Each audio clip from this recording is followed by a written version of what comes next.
Bardock then approaches Guru and tells him they aren't after the Dragon Balls, they just want Frieza. Now before they leave, Guru offers to unlock the potential of Bardock, Goku, Gohan, and Piccolo. Piccolo has softened enough for Guru to consider him a good guy, especially after he fused with Nail. However, unfortunately, Raditz, Vegeta, and Nappa still hold some malice in their hearts, making them unworthy in Guru's eyes. Their power levels skyrocket, and they sense the Frieza Force approaching. The Saiyans and Piccolo brace themselves as the Ginyu Force arrives. This time, they are no match for the group, and they are taken out with relative ease. Captain Ginyu doesn't even get a chance to body swap with the frog this time. Zardon and Dodoria then approach. Vegeta yells their mind before blitzing the two, eliminating them with no difficulty. They then sense a monstrous energy approaching as Frieza arrives. Piccolo and the Saiyans all put their guards up in unison. Frieza is amused. He's surprised there's this many monkeys left. As he's glancing over everybody, he shudders a little bit when he sees Bardock. Didn't he kill this one before? How is he here? He then begins to maniacally laugh. There must be other planets with wish orbs just like the ones on Namek, and this serves as confirmation that the conquest of this dumb planet is worth it. Bardock screams Frieza's name before charging him. In his first form, Frieza doesn't stand a chance. Remember, Bardock's power pre-Namek was 4 million, and he just got his potential unlocked. He is far above first form Frieza. Vegeta, Raditz, and Nappa all look on in awe at Bardock, a fellow Saiyan. His power is incredible. Frieza is eventually able to catch a break and he goes into his second form. He is weaker because of the damage that Bardock caused to him, but he is now able to hold his own against the Saiyan and even push him back. Focusing his power, he's eventually able to knock Bardock down with ease. This is when Piccolo, Raditz, Goku, and Gohan begin their assault. Between the four of them, they are able to overpower second form Frieza. Piccolo charges a special beam cannon as Raditz charges a double Sunday. Meanwhile, Goku and Gohan charge up a father-son Kamehameha, all launching simultaneously at Frieza. However, an explosion of energy disrupts their attacks and Frieza reveals his final form. And as he continues powering up, his transformation knocks everyone back to the ground. With a power level of around 40 million, no one stands a chance. Remember, Goku doesn't have Kaioken at this point, so he can't boost his power. Vegeta and Nappa begin to get enraged waiting around, and they decide to charge in at Frieza. Frieza laughs as he begins to torture them with death beams. He fatally wounds the two of them before looking at Piccolo. He launches another death beam focused at Piccolo's heart, killing the Namekian warrior. Gohan yells out in rage as he sees Piccolo die in front of him. He has built a bond with him over this year. Gohan is the reason his heart softened enough to make him worthy of Guru's potential unlocking ritual. Gohan launches at Frieza and he catches Frieza off guard with his power, but once Frieza gets his bearing, he grabs the half-breed. Goku, Bardock, and Raditz look on in horror as Frieza pummels the young warrior. Frieza, noticing how much they seem to care, drops Gohan in front of the trio. Gohan weakly looks up at his father, reaching out before he's thrust back in the air. Frieza begins to laugh once again as he blows Gohan into nothing. Raditz finds himself shocked and angry, but then he looks over at Goku and Bardock. Something has changed inside of them. They let out an angered scream in unison as the two of them transform into Super Saiyans. Frieza is terrified. He goes into his max power form, but it doesn't matter. Just one of these Super Saiyans is enough to completely destroy him. Two is complete overkill. And with Bardock there, he's not going to show Frieza any mercy. He's going to erase him completely.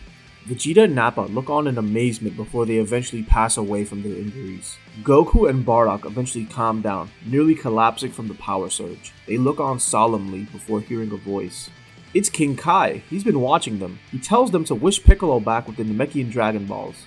They ask Elder Guru and he grants it to them, allowing Porunga to wish back Piccolo, which conversely brings Kami back to life. King Kai then tells Kami to summon his dragon, asking Shenron to bring back everyone who was killed by Frieza or his soldiers. All the dead Namekians rise and they begin celebrating. Goku and Bardock look on as Gohan runs into their arms. Bardock has spent over 5 years with his grandson at this point. Of course he's going to care about him and even love him. Vegeta then tells Bardock that him and Kakarot transformed into the legendary warrior, a Super Saiyan. He then tells them not to get floppy because he's going to ascend and take his place as the strongest Saiyan. Him and Nappa decide to travel back to Earth with the group. Now we have around a year before Future Trunks arrives. And in this time, Goku and Bardock learn to activate Super Saiyan at will, gaining full control of it. Raditz is actually able to transform as well, but he can't yet hold the form.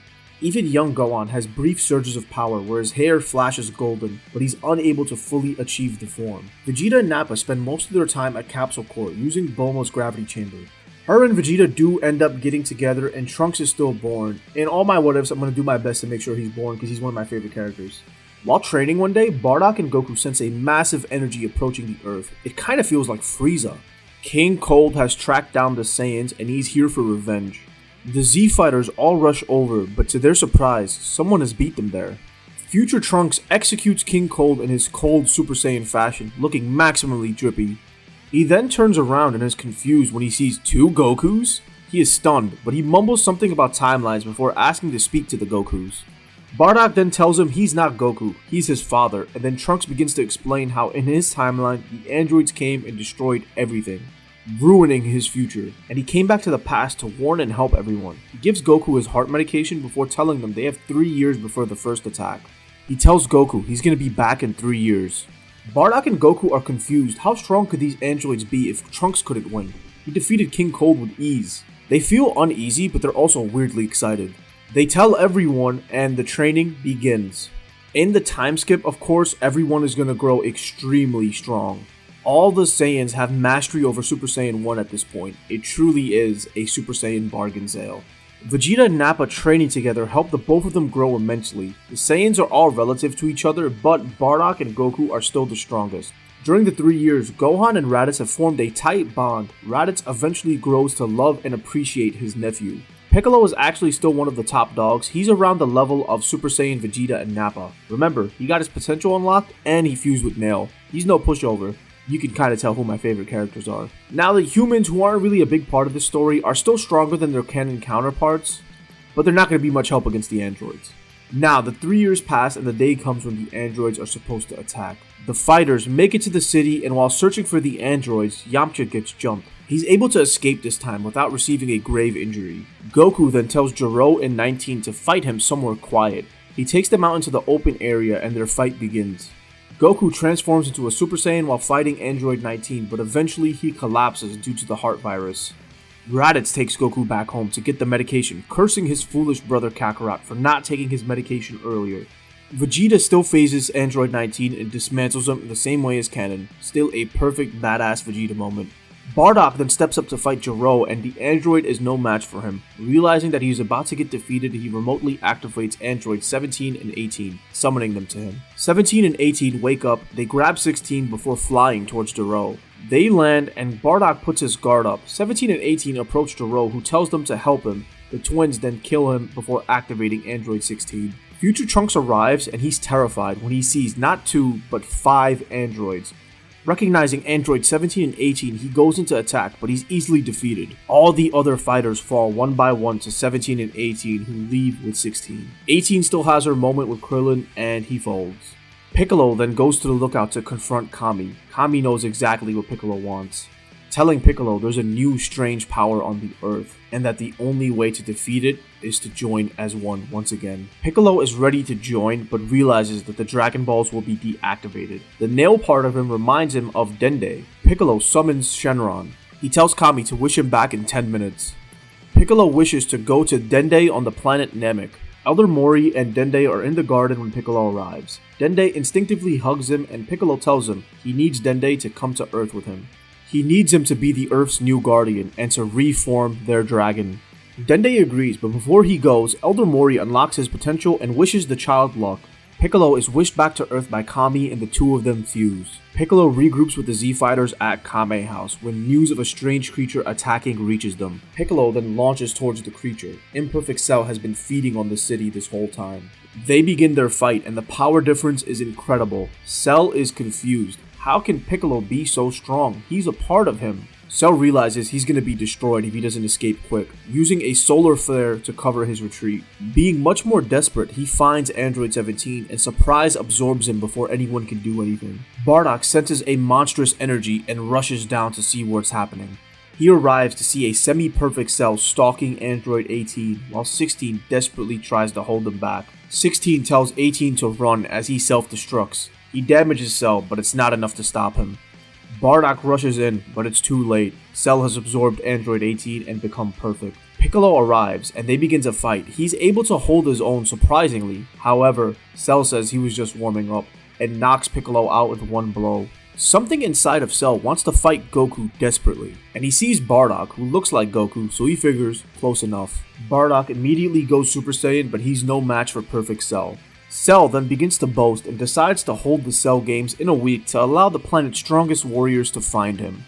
Bardock grabs Piccolo and they retreat back to the lookout. They are surprised to see Goku and the others already there. Bardock updates everybody on what's going on, and that's when Goku says they have no choice. They have to use the hyperbolic time chamber. Gathering the Saiyans, they all decide to go in for 1 year each.